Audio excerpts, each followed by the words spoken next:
iddoo hawaasni kenna aanaa sirka warri qe'eef qabeenya isaanii irraa buqqa'e qe'een irraa gubate maatiin irraa du'an keessa jiraatan isin agarsiisa. Urma kana keessa galanii akka bineensaatti bineensuma waliin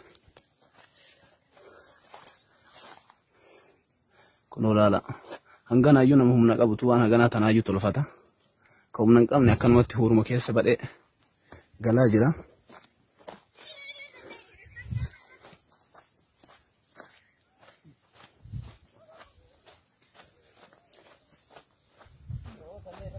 Minala isin agarsiisa ammallee mana bira namni sodaatee garagara faffagaatee akkamitti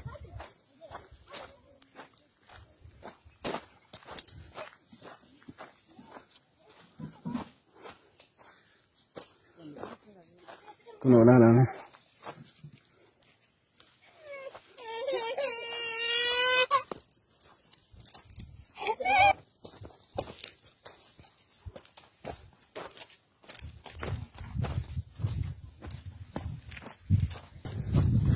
kun hawaasni kenna waan akkana kana keessa galaa jira.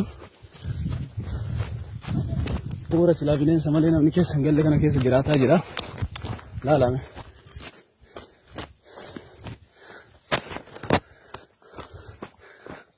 Asillee mana namaatti dhufne.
Nama hura kana keessa hin jiraatu.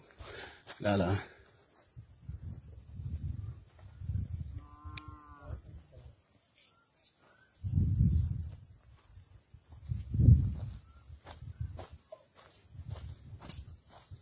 As keessa illee nama gala.